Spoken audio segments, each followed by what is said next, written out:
Hi, it's Tish Hawkin. How are you? It's Monday. It's time for the Build Your Confidence for Success show. So I'm here every Monday and Thursday with some short videos on how to help you build your confidence for success. So for those of you who don't know me, I'm a life coach. I specialize in helping people to develop confidence and self confidence so that they can move forward primarily with their businesses online. But if you're a person who really struggles with confidence and you don't have a business online, you can still tune in to these lives because you will get value from them. There are developing confidence is across the board in whatever area of your life is fundamentally the same. But I just happen to specialize with working with business owners. So thank you for joining me. If you are watching, please let me know. Type hashtag live in the comments.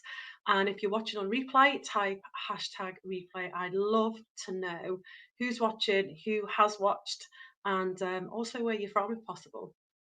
See how far this goes. So it's great to be here on the, what's the date? The 7th of December. And Christmas tree's up. I've even got presents under the tree now. So I'm doing okay. I'm doing well. How are you doing? Have you got your presents yet? Have you finished your shopping? How's the stress levels? I hope you're all keeping well. Let me know. So today's subject, I've got my flip chart out again, my trusty flip chart, just to help guide me and so that you can see the steps that I'm going to take you through now. So today's subject, as you can see there at the bottom of the screen, is managing fear when you're in a confidence crisis.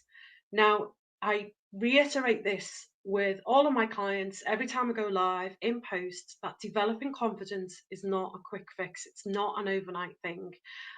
So, developing confidence is something that takes time, and you have to unpick a lot of limiting beliefs and conditioning that you have acquired over the years if you are not self-confident, because you're normally not self-confident because of things you believe about yourself, others, or the world. So you have to go in and unpick all of that.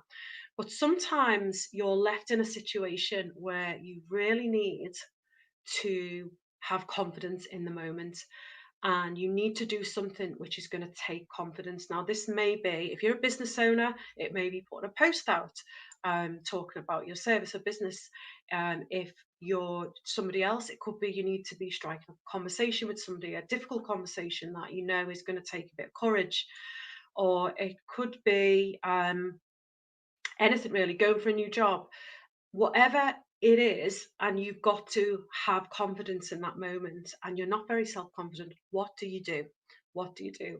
Well, I'm going to give you 7 steps here on, or 7 tips on how you can have immediate confidence. Now, this is not a quick fix, but it will help you in the moment. Always remember, if you want to develop self-confidence, you have to do it over time. So, first of all, what happens if you don't manage to manage the fear? So, when we're in a, what I call a confidence crisis, when we're on the precipice of doing something that is really scaring us and we're gripped by fear. Now, I'm sure you know what that feels like. I certainly do. When you're gripped with fear, your palms are sweaty, your heart is thumping, you feel like you want to run away, or you freeze on the spot. And I'm sure you've heard of the fight or flight system that happens in your brain, which gives you all of these symptoms. And that happens because your brain is telling you that you're under threat. And more often than not, you're not under threat. So we have to get that fear system, that emotional trigger. It's called the amygdala. We have to get that under control, that part of the brain, because if we don't, it will overwhelm us and we won't do the thing we need to do to get us to the other side. So, how do we do it? Um, First of all, the first thing I would say is breathe deeply. Now, you've probably heard this before. Why do we breathe deeply? Why do we do this? Well, actually, it's not necessarily the breathing in motion that helps us get confidence. It's actually the breathing out. The breathing out action helps the parasympathetic nervous system to calm down. It sends a signal to the brain that you're safe when you breathe out. So if you're in a situation where you need confidence, you need to take a big deep breath in through your nose, hold it for a few seconds, and do the longest breath out you can possibly do till all of your lungs are completely empty, nice and slowly. And you do that quite a few times. And what you will find is that you will start to calm down because you're telling your brain, your fear center in the brain, that it's okay, I'm safe, you don't need to go off on one, basically. Number two, now these aren't in any particular order, and there are many more things you can do. I've just picked seven. Number two, if you can read that, positive body language. So for instant confidence, you can change your body language. You can stand up tall, you can lift your head up, you can smile, you can do postures. There's the Superman, where you put your hands on your hips, or Wonder Woman, or whatever you want to call it. You can stand, and you can stand with your arms outstretched before you go into a situation. Would make yourself as big as possible. There's so many different things you can do to alter your physiology, because again, that sends a message to the brain that you're feeling confident. Now, it might only be temporary, but to get you through that moment, it possibly will work for you. And what it also does is it tells other people. It makes you seem confident to the people that to the people that you're facing.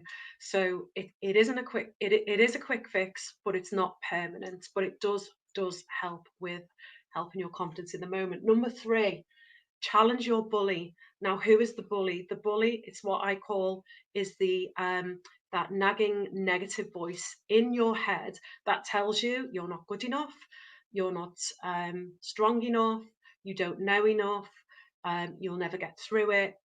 All of those negative statements that you hear, I call the bully. So you have to challenge that bully. You have to be able, in your mind, to talk to the bully and tell it that you don't believe it. You accept its opinion, but you don't believe anything it's saying, because you know that you can do it. So we have to learn to challenge our bully.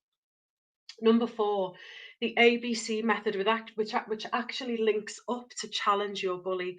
Now, I developed the ABC method, and ABC stands for accept, bounce, and conquer. So accept is accept the negative thoughts that you're having.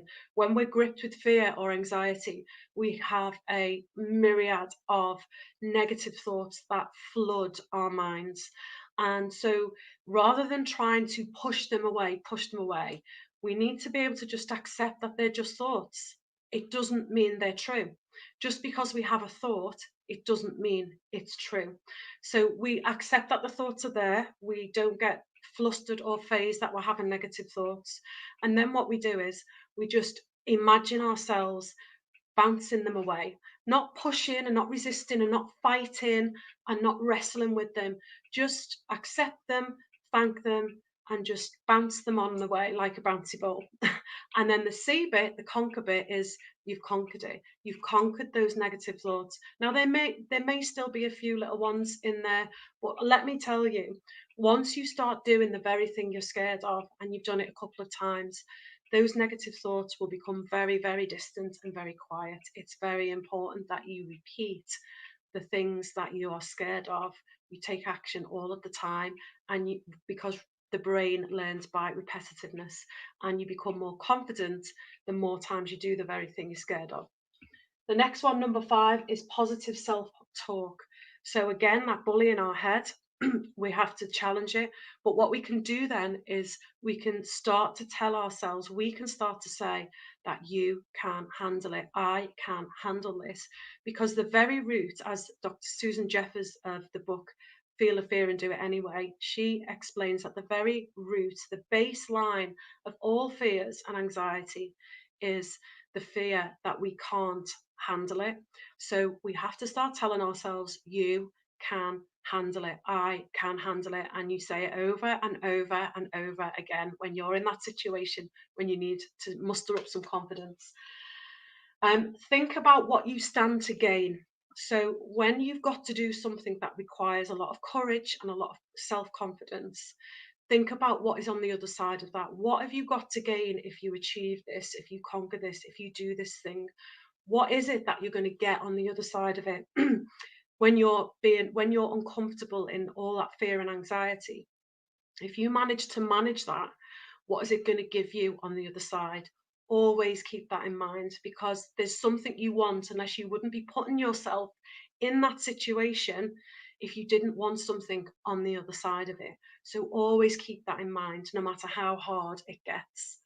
And number seven, just do it. Now, you've also, I'm sure, heard of the 5, 4, 3, 2, 1 method, where literally, when you are standing there on the edge of the cliff, metaphorically, wanting to jump to do the very thing that you know you need to do to get to the other side to build that confidence, you count down in your head 5, 4, 3, 2, 1, and you go.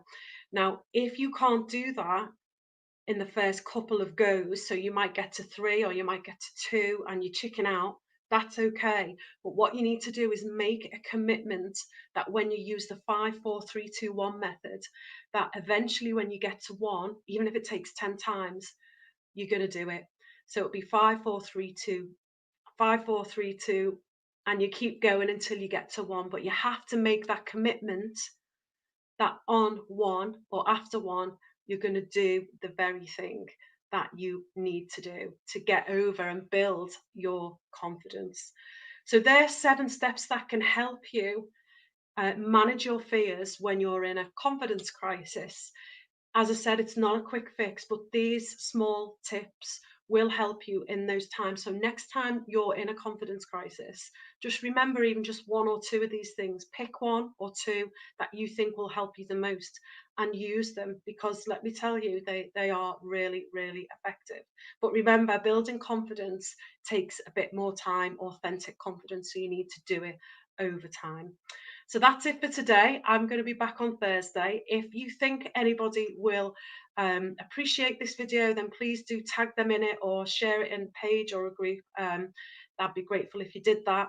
And you can follow me on any social media. If you want to comment in the comments, if you related to this video in any way, shape, or form, or if you're having a confidence crisis at the moment, I'd love to hear about it. If you want to share it, let me know, and I will be back next on Thursday. On Thursday, yeah. Take care, guys.